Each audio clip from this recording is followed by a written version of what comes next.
Matthew chapter 15. Matthew chapter 15, page 16. In verse 14, let them alone. They be blind leaders of the blind. And if the blind lead the blind, both shall fall into the ditch. This is what has happened. We've all fallen into the ditch. And then somebody comes along and says, can I help you get out of the ditch? He's evil. He's a rapist. He's a hitchhiker. All these things. Nobody wants to get out of the ditch. Because you know why? You must feel this is where you belong, in the ditch. This is my state in life, to sit in the ditch. That's what they told you. Be happy in your ditch.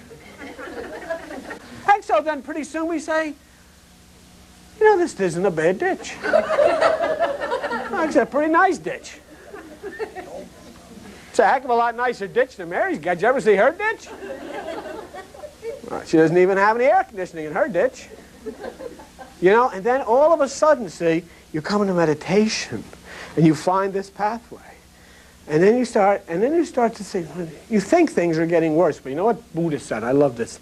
He said, it's not getting worse. You've regained your sense of smell. And now you realize that you've been living in a septic tank all of your life. And you know, I got to get out of here. Before you lived in it for so long, you couldn't even smell it anymore. In fact, you thought this is the way it should be.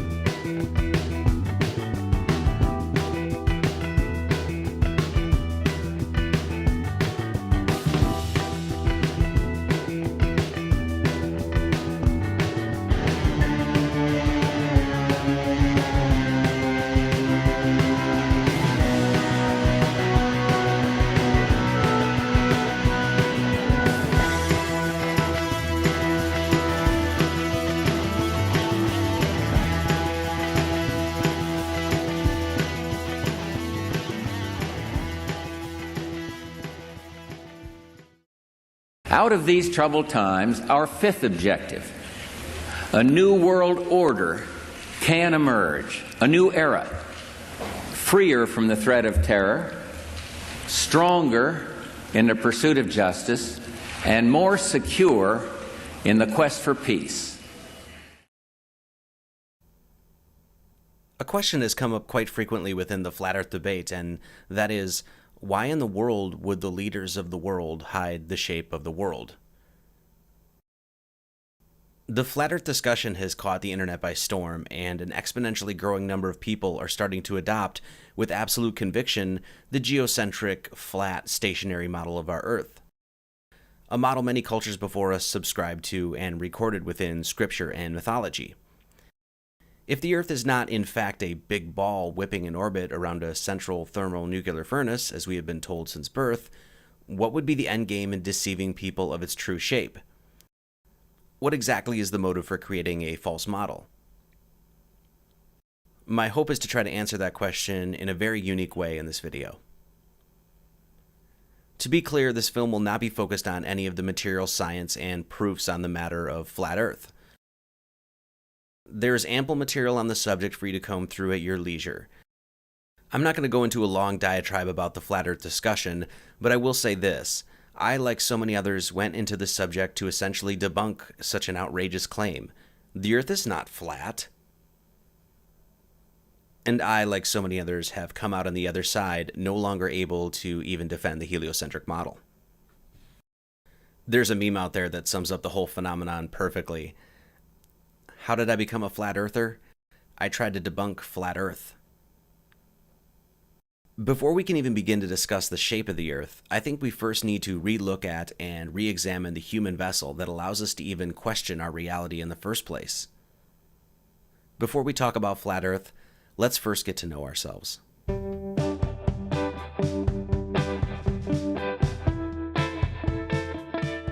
Though the flat earth discussion is a gravely important topic, we must not be remiss in solidifying and positively coming to know the importance of the human being, regardless of the shape of the construct in which we live. We find this truth about mankind's inherent significance when we catch a word from the ancient Greeks at the Delphic Oracle, when it was said that, "O man, know thyself, and you shall know the universe and the gods." We also hear from the philosopher Protagoras that man is the measure of all things. The Holy Bible and Quran also offer up some very interesting verses. The Holy Quran says, "And when I have proportioned him and breathed into him of my created soul, then fall down to him in prostration." And the Holy Bible exclaims in Genesis 1:27, "So God created man in his own image. In the image of God created he him. Male and female created he them." Now, whatever your particular take and viewpoint is on these holy books and the various belief systems that have sprouted up around these books, it's interesting nonetheless that we find the same theme of the creator within man, or man made in the image of God, echoed in both books. Long-standing ideas and concepts such as God's omnipotence, omniscience, and omnipresence, and concepts such as panentheism and pantheism all reveal a common philosophy surrounding the idea of God within man.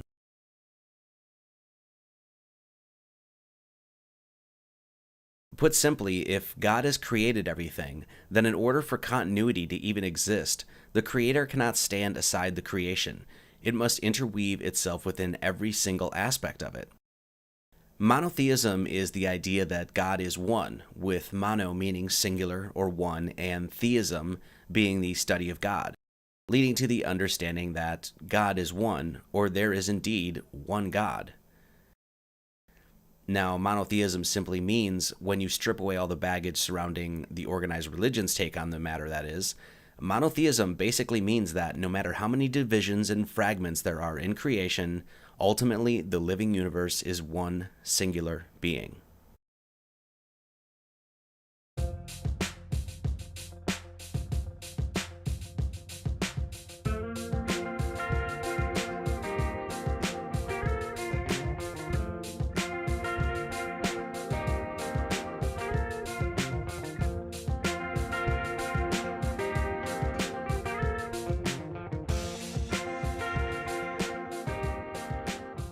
Put simply, God is within all things, which means definitively that God is within you.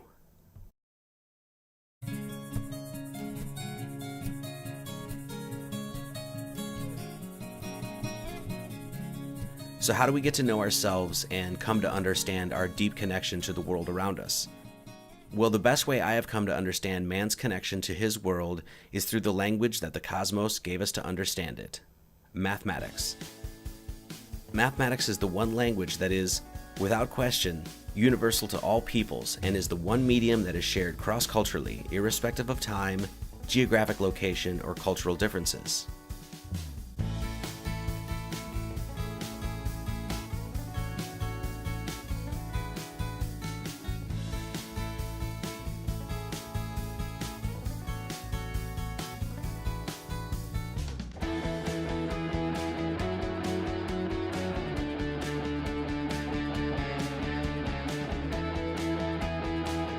Now, the mathematics I'm talking about here is not the complicated and torturous labyrinthian and too often theoretical math touted in the physics halls of Ivy League universities.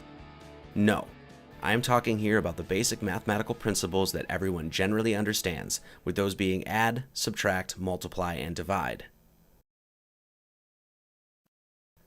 The first place we wish to start our mathematical investigation into knowing ourselves is with what is right in front of us: our two hands.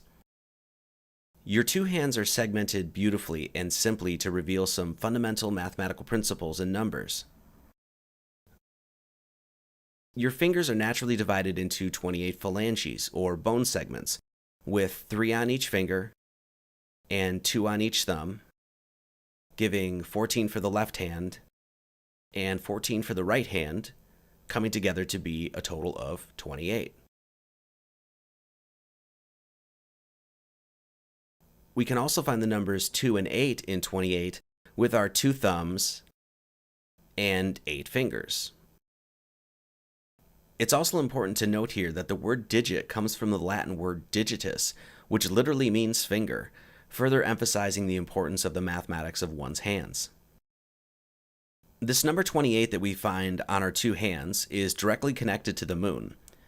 The moon goes through its phases between full moon to full moon in a roughly 28-day period. We all know that women's menstrual cycles are tied to the moon, with a woman's period happening roughly every 28 days. Since it is this cycle that brings each and every human being into this plane of existence, it is most astonishing and certainly not coincidental that both the moon and your two hands reflect the periodicity of such a fundamental human biological cycle. What's more is that the day of ovulation can be found on the human hands as well. And this comes from mdhealth.com, and it says, how to determine the most fertile day. The first day of a woman's period is taken as the starting point of the cycle, and if the cycle is a 28-day cycle, then the 14th day after a period is estimated to be the ovulation, which means that the egg drops in a woman's reproductive period right between the number of digits of one's hands. 14 for the left and 14 for the right, and on the 14th day, the egg drops. Now, of course, ovulation does not always happen exactly 14 days after menstruation, but we can easily see and deduce that there is a fundamental template centered around human growth, and it is very clearly focused around the numbers 14 and 28, numbers found on your two hands. The number 28 leads us to another number that is very significant in mythology, spirituality, and metaphysics, and that being the number 7. Using simple addition on the numbers 1 through 7, 1 plus 2 plus 3 plus 4 plus 5 plus 6 plus 7, just walking up our number line, we find the number 28, very clearly showing the importance of the number 7 within the human experience. It hardly needs to be mentioned here how many times the number 7 shows up in our world. 7 days a week, 7 stars in the Big Dipper, 7 sisters in the Pleiades, 7 days of creation in Genesis, 7 branches of the candelabrum. Cultures the world over, from Hindu, Irish, Kashi, Buddhist, Christian, Islamic, you name it, culture after culture have noted a special significance to the number 7. Why? Well, it is really no secret to see why when we simply use addition on the first 7 numbers in our number line, adding up to be the 28 phalanges of our two hands. There are 7 notes of the major scale: A, B, C, D, E, F, and finally resting on G. These 7 major notes on a grand piano create 7 1/3 octaves, totaling 88 keys. This auditory spectrum is basically the range that human beings can comfortably hear. You play these 88 keys with your 28 phalanges, and 88 divided by 28 is 3.142. An approximation and widely used abbreviation of the infinite and transcendental number of pi, or 3.1415. Pi is a vastly important constant in mathematics and something we will be covering more in just a bit. The 88 keys of a grand piano divided by the 28 phalanges of your hands, giving us pi, gives us a little insight into just why it is called a piano. There are 7 notes of the major scale and 12 notes of the chromatic scale, with the 13th note being the octave. The number 13 and 28 can be used to construct a calendar. A calendar of 13 months and 28 days per month, creating a 364-day year, with an extra non-calendrical day added each year, allows for an easy link up to the solar calendar. The brilliance and simplicity of this calendar is that every day and month is the exact same as the previous year, something amiss in our current Gregorian calendar. The mathematics of this calendar is found cleverly encoded within the popular Mayan Chichen Itza temple, as well as in the common deck of cards. The number 13 can be found on the human body as well, with the major joints allowing for movement summing to 13, with those being 2 ankles, 2 knees, 2 hips, 2 shoulders, 2 elbows, 2 wrists, and 1 neck, totaling 13. These 13 joints with your 28 phalanges of your hands constructs a lunar calendar. 13 times 28 equals 364. The number 364, unveiled to us in a 13-month, 28-day calendar, is found hidden in a bunch of different places. Have you ever gone to the slots and pulled them down hoping for that lucky jackpot of 777? Why are 777s considered lucky? Well, doing a little math reveals to us that 7 times 7 times 7 equals 343, and 7 plus 7 plus 7 equals 21, and 343 plus 21 sums to 364. The exact same number created by a 13-month, 28-day calendar, with this calendar created by the human body.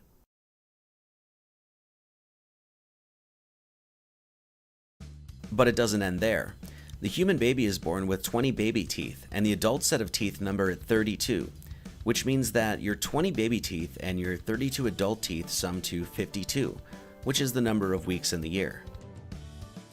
How about this one? Each human foot has 26 bones, which means that when you have both feet planted firmly to the ground, there are 52 bones that allow you to walk on this Mother Earth. Once again, equivalent to the number of weeks in the year, with 7 times 52 equaling 364. Please note before we move on, this is not some mathematical tomfoolery we are dealing with here. These are fundamental numbers within calculable cycles of the heavens found on major anatomical natural divisions of the human temple. Even within the infinite complexity of the human being, the unadorned simplicity behind the handiwork and construction of the human temple is nothing less than absolutely astounding.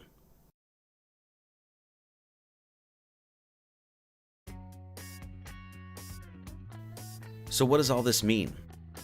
Such subtle and beautiful numeric connections allow us to see an elegant simplicity and craftiness within creation. It only takes but an artistic, almost childlike investigative glance at the human body to allow the artwork itself to reveal its superb intelligence. With the cycles of the heavens found mathematically on the temple of man, this leads us to a more concrete understanding of the ancient philosophical credo of, as above, so below. A precept that essentially declares that what is above in the heavens is directly connected to that which is here on earth.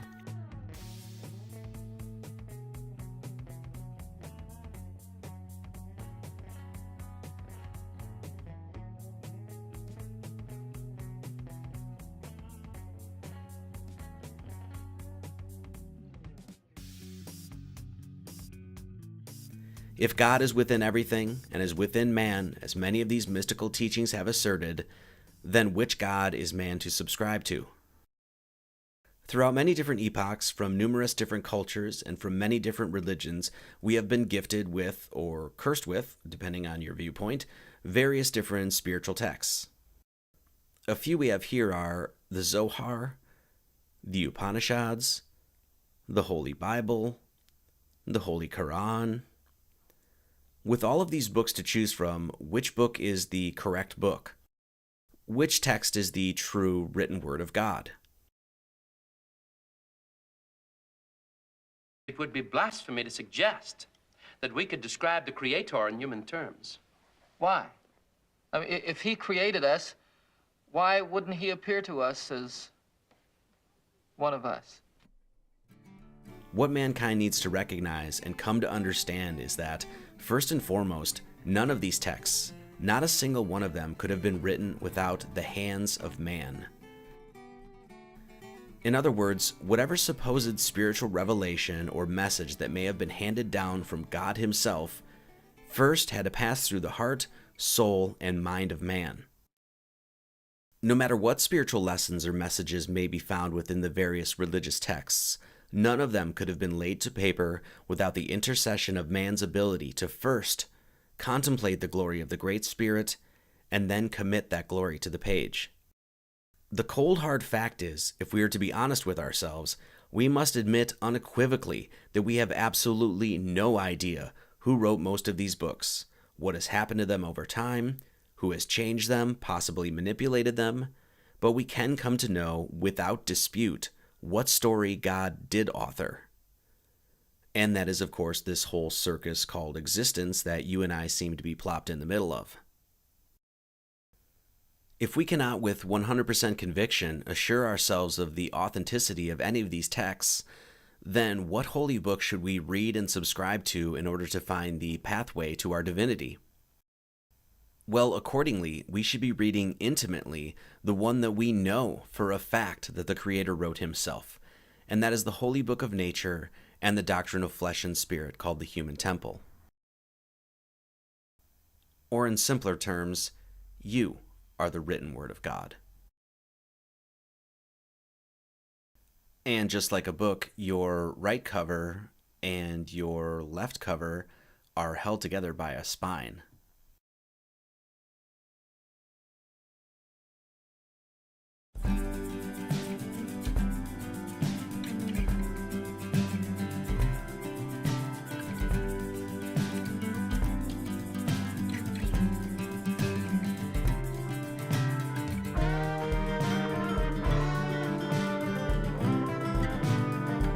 One last little mathematical gem we're going to cover here is incorporated into the human body and is found in the skull. The skull is composed of 22 bones. 14 make up the facial bones, and the remaining 8 compose the cap. These 22 bones ultimately create 7 orifices: 2 eyes, 2 ears, 2 nostrils, and 1 mouth. 22 bones of the skull divided by 7 orifices is once again 3.142, an approximation of the number pi.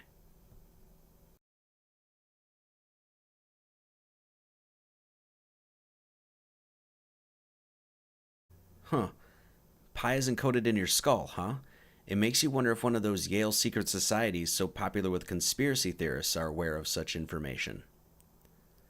I'll let you be the judge of that. So we found pi twice now, once in our heads and once in our hands playing the piano. What is pi and why is it so important?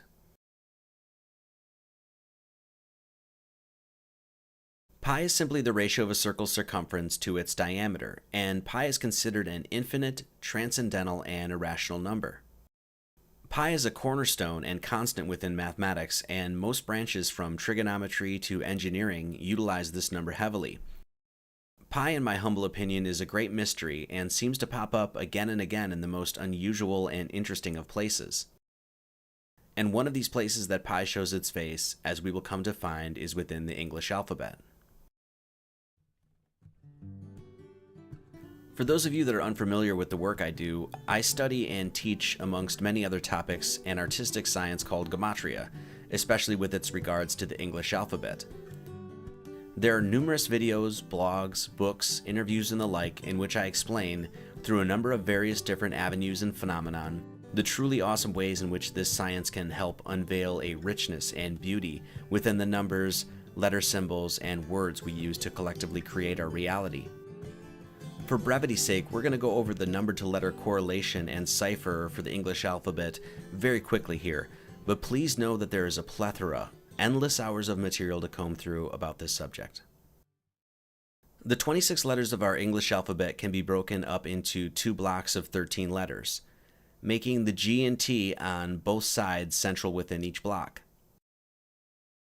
By utilizing the number 7, we can walk up and assign numbers to the first 7 letters of both sides of our alphabet. AN is 1, BO is 2, CP is 3, DQ is 4, ER is 5, FS is 6, and GT is 7.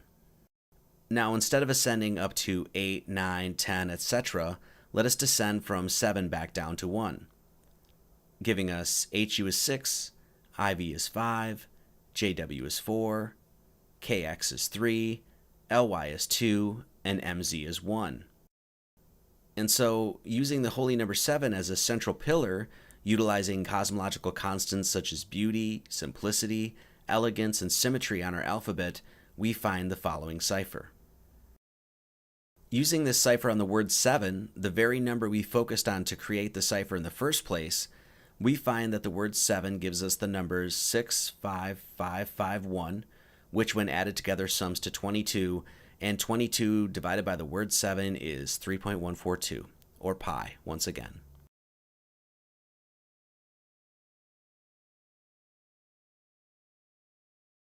Okay, so the question you might be asking at this point is, what in the world does all of this have to do with flat Earth? This is the main insignia or symbol for the United Nations. The United Nations is composed of the most powerful and prominent governments of the world and is one of the places, out of many, where some of the most powerful people of the world gather to discuss the future of our Mother Earth and the peoples of this plane. The overview of the United Nations is most interesting, and their description makes it clear the aims, goals, and overarching authority claimed by this organization. And this comes directly from the United Nations website.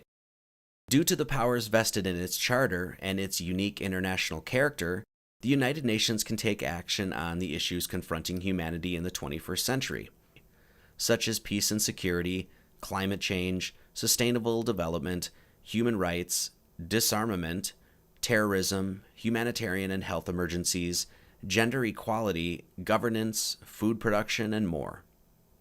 The UN logo consists of what is known as an azimuthal equidistant projection, which is said to be a projection of the globe from the North Pole onto a two-dimensional surface.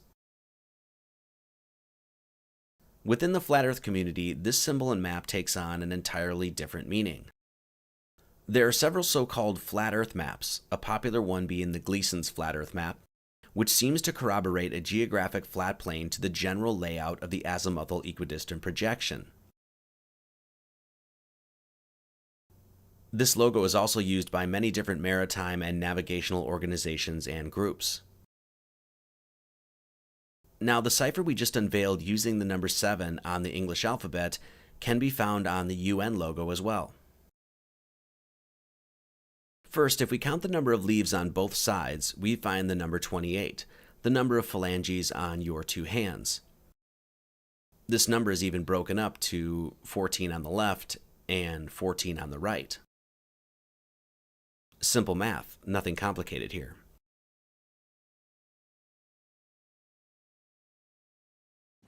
Now I'm going to test your numerology skills by asking you to think about the magic 7.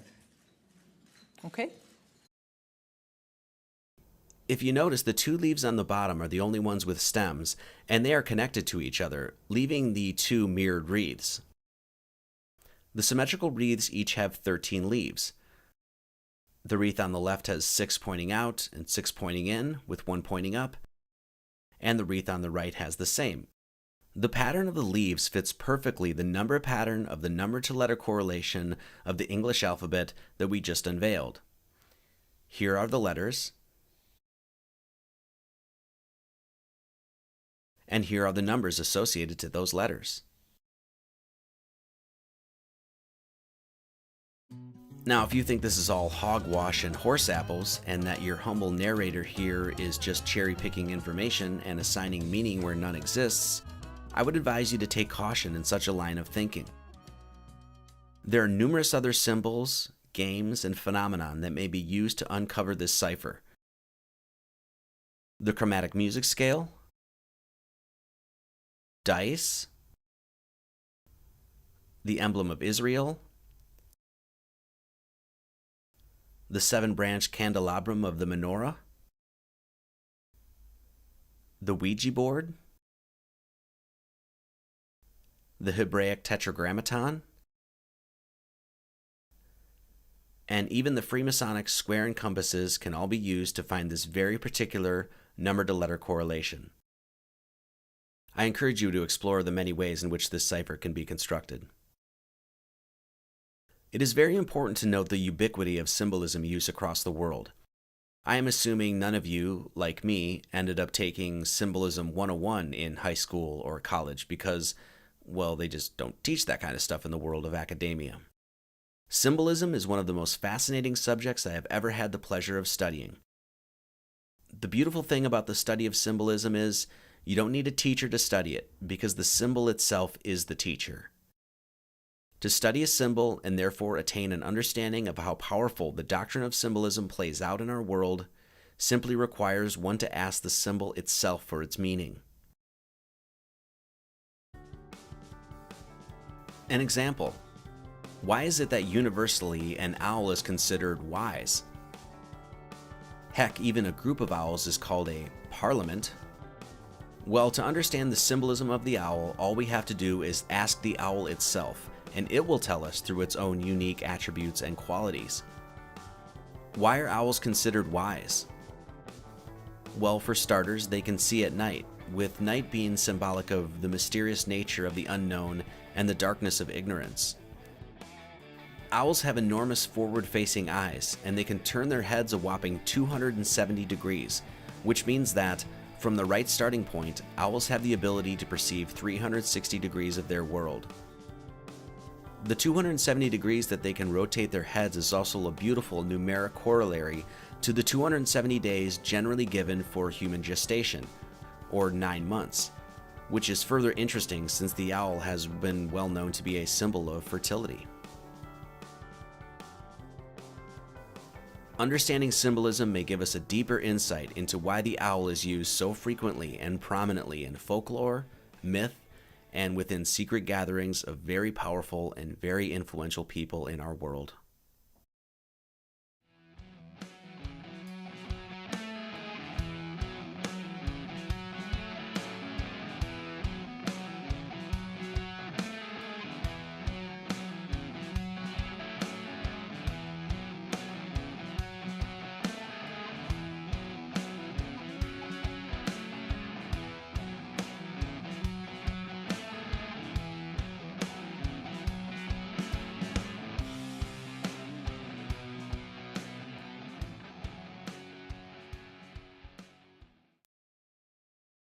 It has become a modern trend to demean, belittle, and deny someone's position and point of view by simply accusing them of being a conspiracy theorist.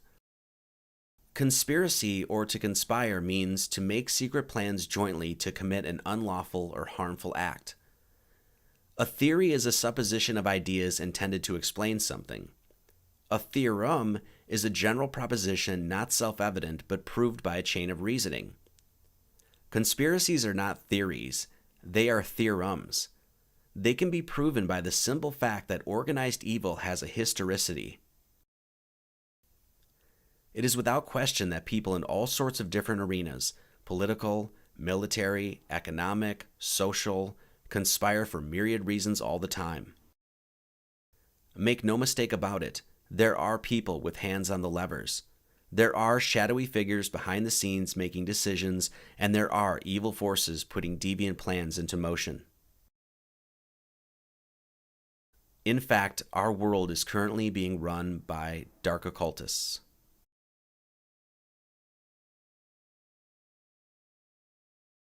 As most of us know, the word occult basically just means to hide, and comes from the Latin occultus, meaning hidden, concealed, or secret. So if occult means hidden, what are these dark occultists ultimately hiding? Well, let us try to answer that question with the synchronistic power of mathematics and symbolism. If you notice, there are 33 sections segmenting the AE or flat earth map on the UN symbol. To so many people in the online alternative research community, the number 33 has become this sort of trigger mechanism. I use the number 33 in my website, and I don't know how many times I've been accused of, "Marty Leeds 33, are you kidding me? You must be part of the Illuminati or a devil-worshipping Freemason or something." Nope. Sorry to disappoint you, but I do not belong to any secret society or religious group, nor do I subscribe to any specific ideology or spiritual practice. I do not pledge allegiance to any group or organization, nor do I purport any particular belief system. I'm just here to help. So why do I have the number 33 in my name? I wrote my first manuscript, started my webpage and YouTube account on the 32nd and 33rd year of being on Earth, with these numbers often attributed to the degrees in Scottish Rite Freemasonic Ascension. 33 is an extremely important number within the study of esotericism and the occult. And personally, I think 33 has gotten a bad rap. Heck, even the mythical Jesus of Nazareth is said to have lived 33 years, and from what I gather, that guy had a lot of heart.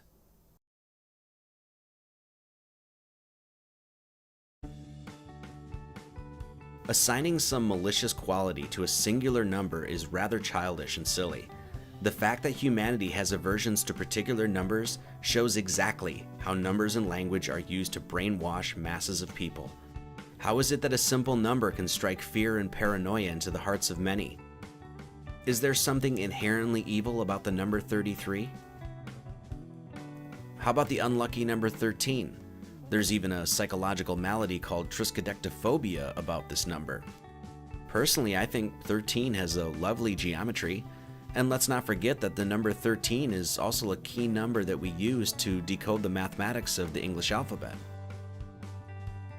I often like to note that Jesus had 12 disciples and Muhammad had 12 imams, which means Jesus and his troop and Muhammad and his gang rolled in a company of 13 dudes. How about the number 666, the number of the beast? Or how about 333, the mythical witching hour? Are we to be so inane to believe that these numbers are somehow intrinsically evil? Or is it possible that we have been convinced through years of programming that these things are fundamentally evil? Could it be that just maybe numbers such as 13, 666, and 33 are keys to unlocking the mathematical and geometric language of the Creator? The number 33 is found all over the Bible, with King David, the father of Solomon, ruling for 33 years, and Jacob having 33 children. 33 is the temperature at which water boils in the Fahrenheit system, a distinction made by Mr. Gravity himself, Isaac Newton, and 33 is counted as the number of deities in the Vedic religion. What is going on with this number?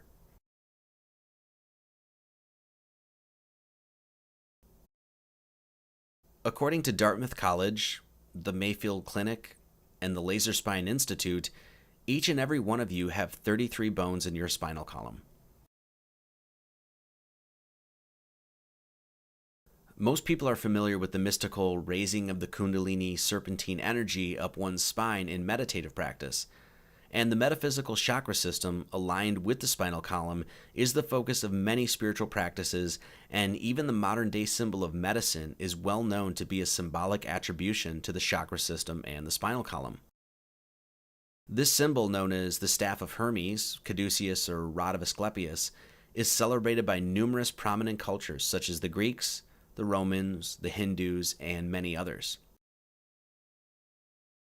So, in other words, the very symbol of health and spiritual ascension points directly to the number 33. And funny enough, spinal column in English gematria equals 33. What is so often misunderstood about the occult is what the occult even is. The occult is a body of information, an assemblage of wisdom about the true nature of reality and mankind's divine purpose. One of the great occult understandings about this world is the recognition that you live in a dimension where both good and evil flourish, and, as the Holy Bible symbolically encodes, how these two opposing forces even grow from the same tree.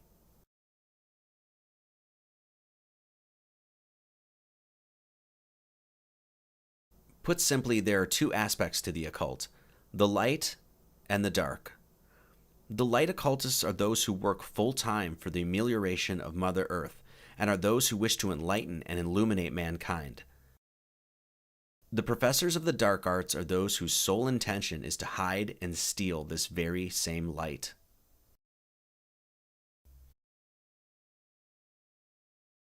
The truth is that you either are here to enlighten or discourage.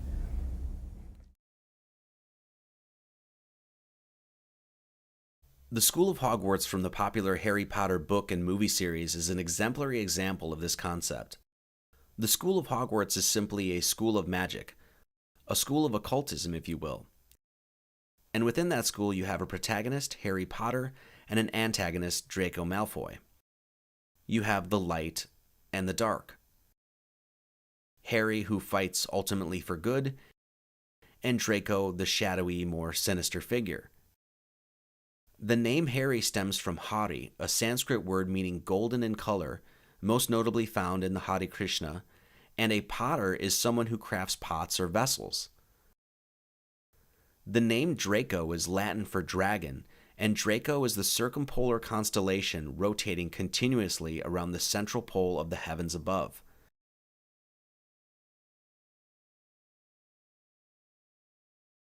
The prefix mal generally means unpleasant and is found in such words as malicious, malfunction, and malevolent. The word foy means a gift, and therefore Draco Malfoy is a dragon rotating around the center of the heavens above, giving out malicious gifts. And Harry Potter is he who makes cups of gold. And both of these young boys attend the very same school.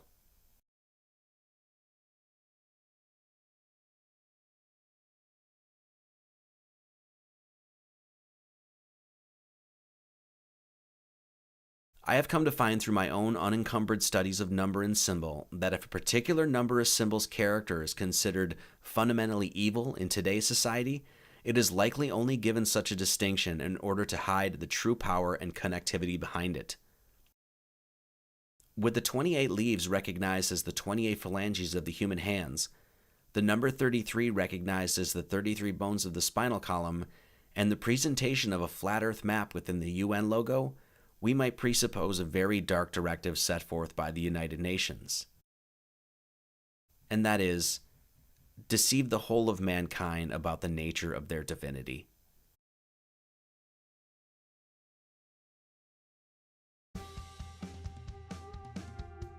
Are we to fear math? Are we to fear the true nature of our flat earthly system? Are we to fear our language? Are we to fear symbols?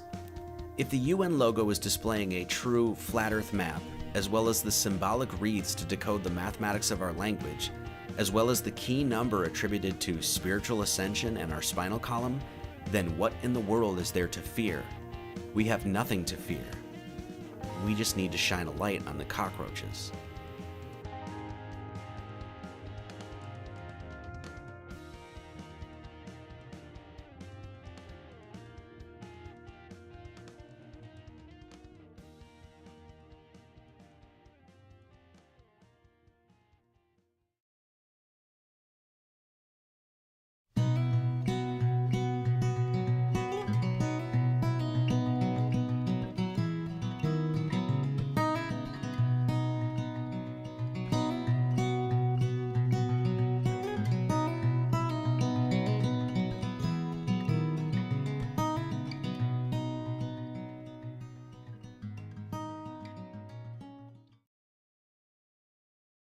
The powerful and sadistic of this world have duped humanity.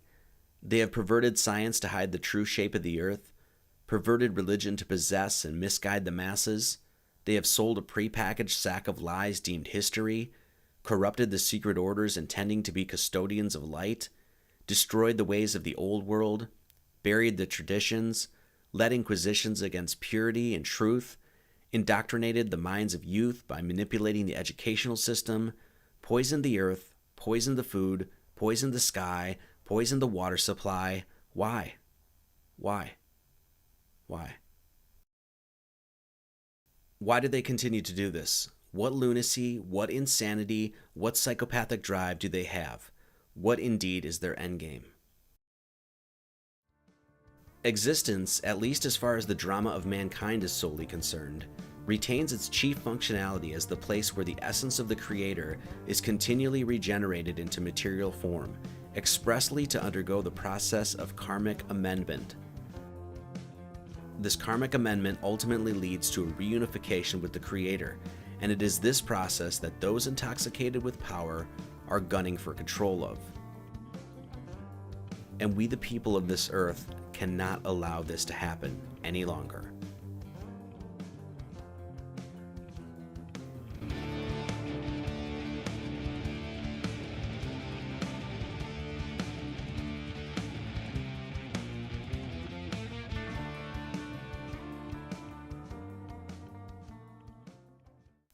There is only one solution to our ills and our problems. There is only one remedy to our collective maladies. There is only one way out of this mess that we have found ourselves in, and that is to employ and utilize the all-powerful, all-embracing force of the Great Spirit. Unity. Now, does this mean that everyone is to get together and hold hands and sing Kumbaya, my lord? No, of course not. Individuality is celebrated within the grand universal artistic project, and voluntary separation or segregation socially, religiously, culturally is not necessarily something to be frowned upon. Unity does not in any way, shape, or form require any unwanted assimilation of ideas, beliefs, or peoples to be thrust upon the unwilling. Being solitary does not necessarily disavow unity. It simply can mean a separate but individual aspect of a greater whole. Unity is the most powerful force in the universe. There was that ant that stood up to me. Yeah, but we can forget about him. Yeah, it was just one ant. One ant. Yeah, you're right. It's just one ant. Yeah, boss, they're puny. Puny? Say, let's pretend this grain is a puny little ant. Did that hurt? Nope. Well, how about this one? Are you kidding? Well, how about this?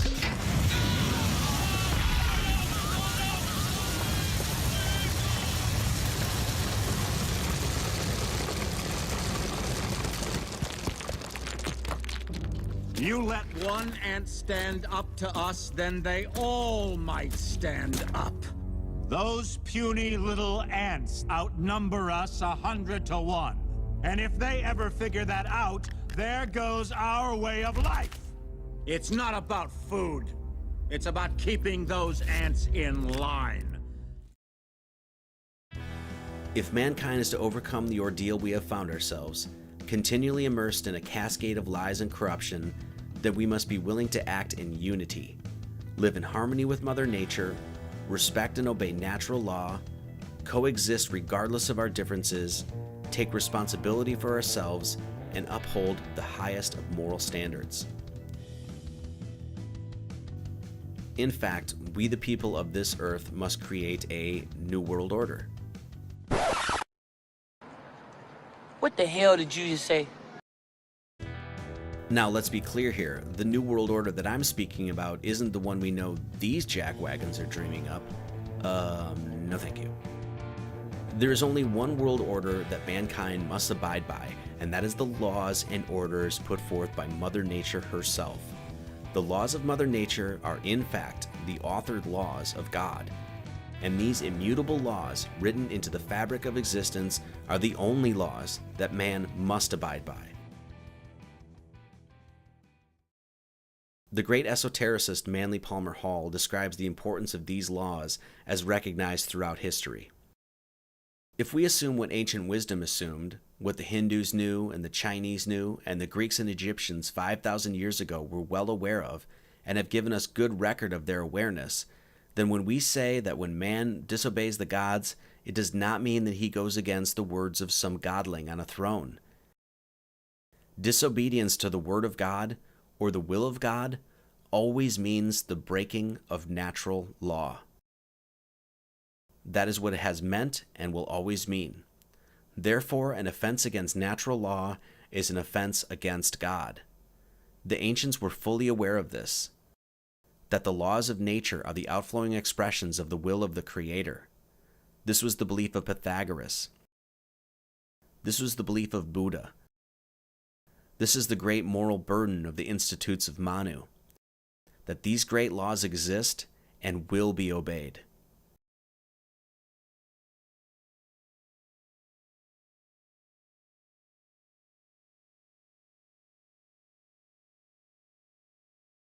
It is these natural laws that George H.W. Bush was disparaging when he deemed them the laws of the jungle. In replacement of these God-granted laws will be laws dreamed up by men who consciously decide to subvert the commandments of the Creator. The etymology of the word government has been well established, with govern meaning to control or steer, and ment derived from the Latin meaning mind. Therefore, a direct etymological deconstruction of the word government yields us the term mind control. It is thus no fault of reason or logic to deem the entirety of government to be, by very definition, a psyops, or a psychological operation. There is only one true authoritative force that man must abide by, and that is found within the natural forces that govern this world. This absolute truth has been no secret to countless native and aboriginal tribes across this sacred earth. Man has erringly created an organized pseudo-authority, has granted them powers to enforce laws imagined and manifested out of thin air, and allows this organization to engage in the highest acts of violence to enforce these contrived, unnatural laws. These laws exist nowhere within the wind that blows, the trees that stretch up to the heavens, the animals that roam, the rivers that meander, and the mountains that tower above. Man cannot create laws that do not exist within the natural order. This power he dreams up, and by dreaming it up has created a nightmare in his waking world. When man creates false laws, he does the first injustice to himself and his world by breaking the laws of the Great Spirit.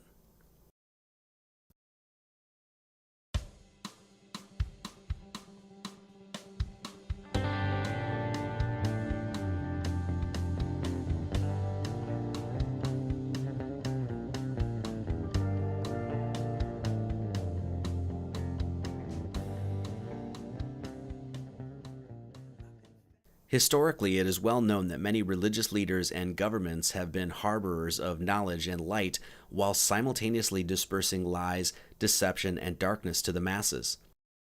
These acts continue today.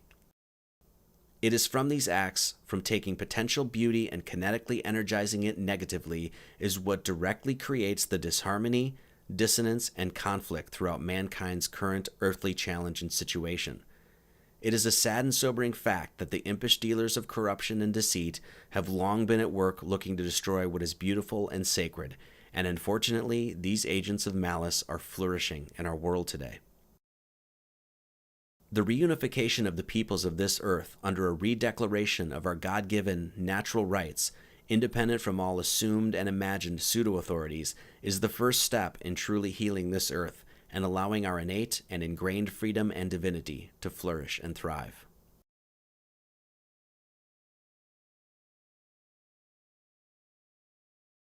In the mystical tradition, it is well understood that the world in which we currently inhabit is one built off of the governing principle of reflection. Man in his elevated consciousness not only has the ability to reflect on the living world, navigating through its space three-dimensionally, but he is also given the gift to reflect contemplatively on that reflection. The symmetry and mirroring of our world gives us indications as to our role here, and even our language expresses these clues quite sublimely. To live is to experience evil. The lower dimension of the earthly, material experience is one steeped in the illusory separation from Source and the all-embracing love and wholeness of the Great Spirit. In the higher, heavenly dimensions, the evils of this world, with those being such things as ignorance, jealousy, hatred, greed, and bigotry, just simply do not exist. These weighty and burdensome egoic trials only exist here on earth, and this fact alone presents man a great insight about the path of his spiritual work and further clarifies his greatest challenge. If you have lived, you have experienced, witnessed, and been privy to the works of the devil. Understanding this allows your purpose, quest, and goal to become crystalline clear. Fully live your life. Destroy the evil in your world. Find the devilish dragon keeping you from your center, and cut its damned head off. Much love to all.